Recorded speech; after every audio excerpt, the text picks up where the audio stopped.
नमस्कार मित्रहो, मी सुशील कुलकर्णी. आपण पाहता ॲनालायझर.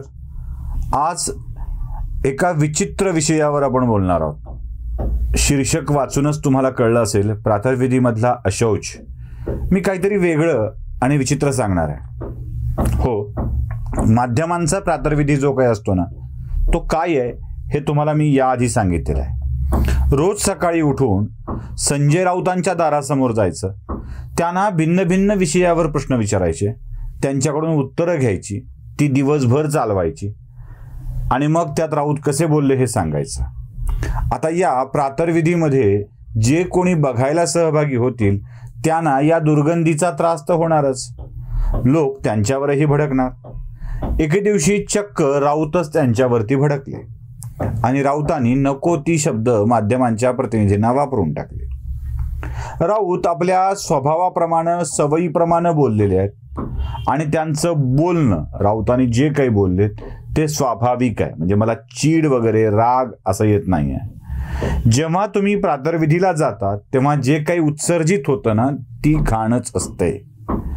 त्यामुळे राऊतांच्या तोंडातून काही चांगली भाषा येऊ शकेल असं अपेक्षितच नाही आहे. सामनाची भाषा, ठाकरी भाषा असं म्हणत मनसोक्त शिवीगाळ करणं ही आता राऊतांची सवय होऊ लागली आहे. ज्या सच्चाई करता पत्रकार संजय राऊत प्रसिद्ध आहेत, त्या सच्चाईत आता दम उरलेला नाही आहे अशी सगळी स्थिती दिसू लागलेली आहे. राऊतांच्याकडून हे अजिबात अपेक्षित नाही आहे, पण कदाचित अधिकाधिक प्रमाणात अटॅक व्हायल्यामुळं राऊत असं बोलत असावेत. किरीट सोमय्या आणि संजय राऊत या दोघांच्या मध्ये आता आडवा विस्तव सुद्धा जात नाही. या सगळ्या प्रकारात राऊतांचा सोमय्यांवरचा राग आणि सोमय्यांचा राऊतांवरचा राग स्पष्टपणे दिसू लागलेला आहे. यात मी दोन मुद्दे मांडणार आहे. एक, राऊतांची भाषा आणि दुसरी राऊतांची पद्धत.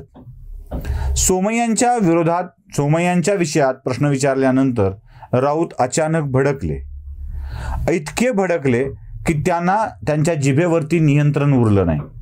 त्यांनी सोमय्यांचा जो काही उल्लेख केलाय तो तुम्हाला मी ऐकवणार आहे. ऐका. ये किसने कहा है? किरीट सोमय्या. कौन है ये? कौन है? मुझे मालूम है. ऐसे ये बहुत है इस देश में. ऐसे लोगों को खत्म करेंगे. नहीं रहेगा ऐसे लोग इस देश में. समझ रहे हो? समझ रहे हो?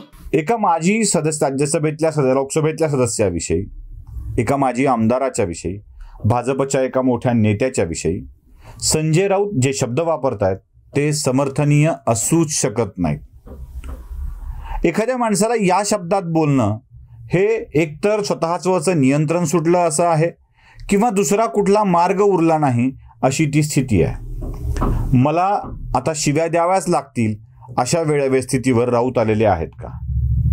चला ठीक आहे, किरीट सोमय्या त्यांच्यावरती व्यक्तिगत आरोप करतायत, काही बोलतायत, त्यामुळं असेल. ते रश्मी ठाकरेंच्या विषयावरती आरोप करतायत.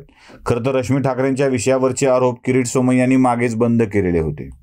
वर्षभरापूर्वी हा विषय काढला होता आणि त्यानंतर पुन्हा किरीट सोमय्या यावरती बोललेले नव्हते.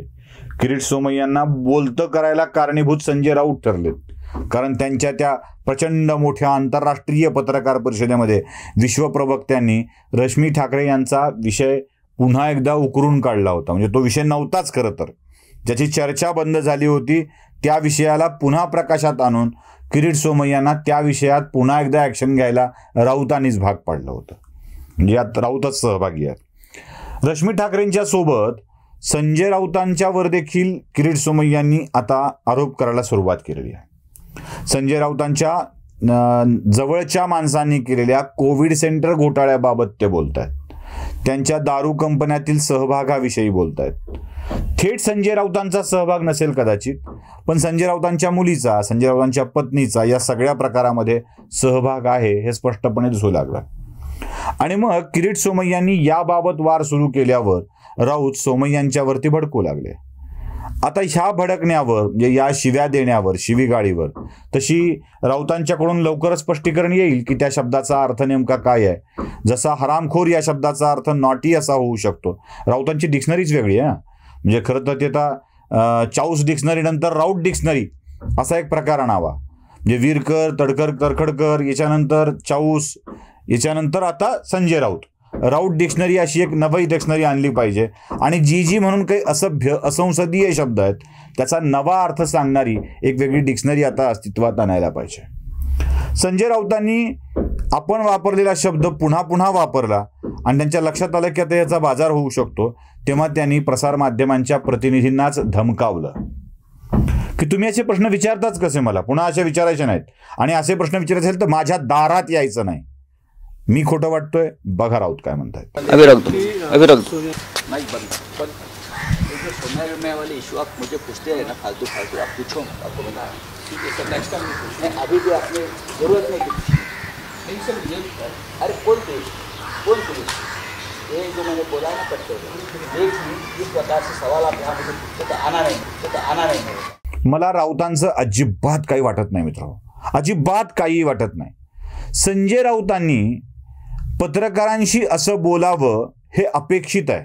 दुसरं कोण बोलणार, दुसरं कोण शिव्या घालू शकणार? एक पत्रकारच दुसऱ्या पत्रकाराची इज्जत काढू शकतो. मला प्रश्न आहे, तोंडात मारून घ्यायला ही पत्रकार राऊतांच्या दारात जातात कशी?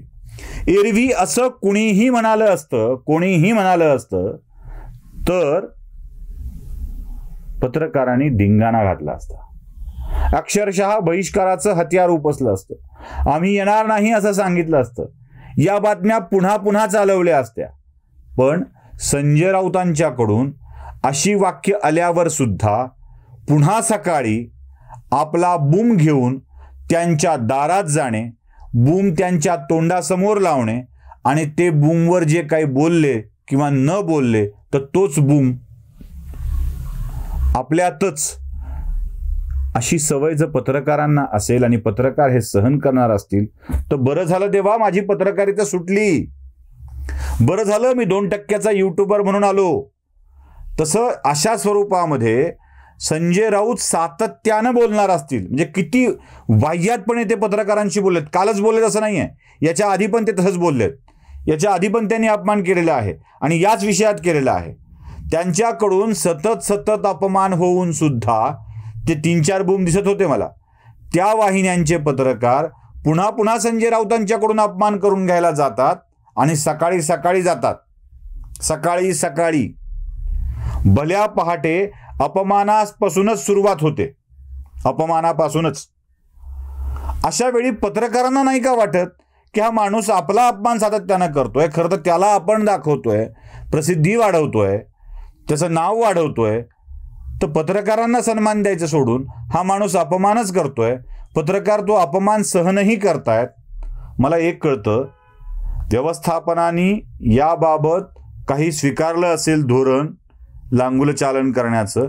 म्हणजे समजा एखाद्या वृत्तवाहिनीचे प्रमुख आहे, आनंद बाजार पत्रिकेचा ग्रुप आहे MCCS, किंवा अजून कोणता ग्रुप आहे, TV9चा ग्रुप आहे, किंवा झीचा ग्रुप आहे, किंवा TV9 न्यूज 18चा ग्रुप आहे, यांनी राऊतांच्या पक्षाचं तुष्टीकरण करण्याचं धोरण कशासाठी का होईना ठरवलं असेल, पण तिथे त्या वृत्तवाहिन्याच्या सोबत पत्रकारांची देखील इज्जत निघते आहे आणि ती आपण सहन का करायची, असा एकाही प्रामाणिक निर्भीड निष्पक्ष पत्रकारांना प्रश्न का पडत नसावा, असा मला प्रश्न पडतोय. इतकी नोकरी करता आपण खाली पडणार आहोत का आणि हे सगळं सहन करणार आहोत का? माझ्या दारात यायचं नाही, पुन्हा मला प्रश्न विचारायचे नाहीत, हा असला फालतूपणा चालणार नाही, असं सांगणारे राऊत आहेत तरी कोण? फक्त एक राज्यसभा सदस्य. आणि अशा फक्त एका राज्यसभा सदस्याच्याकडून ही सगळी पत्रकार मंडळी का ऐकून घेतात? अहो, आश्चर्य तर लोकांना वाटतंय की हा माणूस असं कसं बोलतोय. किरीट सोमय्यांना थेट शिव्या देणं, म्हणजे किरीट सोमय्यांना दिल्याचं वाईट वाटत नाही, थेट शिव्या येणं, म्हणजे हरामखोरला नाटी म्हणणं, अजून कुठली शब्द वापरणं, हे राऊतांना खूप उत्तम पद्धतीनं जमतं आणि त्या शिव्या खायला पत्रकार त्यांच्या दारात जातात. आश्चर्य याचं आहे. मुळात राऊत जे मुद्दे उपस्थित करतायत त्याच्याबाबतचे पुरावे कोणीच मागत नाही आहे. कोण आहे तिथे, कोण बोललं तिथे, असाच सगळा विषय. त्यावर मी सविस्तर बोलणार आहे, स्वतंत्र व्हिडिओ त्यावरती होणार आहे. म्हणजे राऊत जे आरोप करतायत ते पुरावे आहेत का? राऊतांच्या प्रेस कॉन्फरन्सला देखील आता बराच काळ उठून गेलाय, अजून सोमय्यांना अटक झालेली नाही आहे, कुठले पुरावे जगाच्या समोर आलेले नाही आहेत. जसे सोमय्या आणतायत तसे या विषयावर एक स्वतंत्रपणे व्हिडिओ आपल्याला करावा लागणार आहे.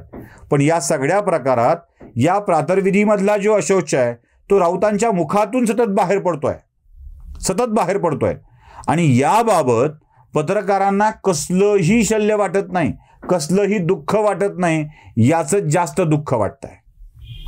खरं तर एखादा राजकारणी वेळेवर आला नाही तर त्याला झापणारे पत्रकार अशा वेळी सुद्धा गप्प बसतात.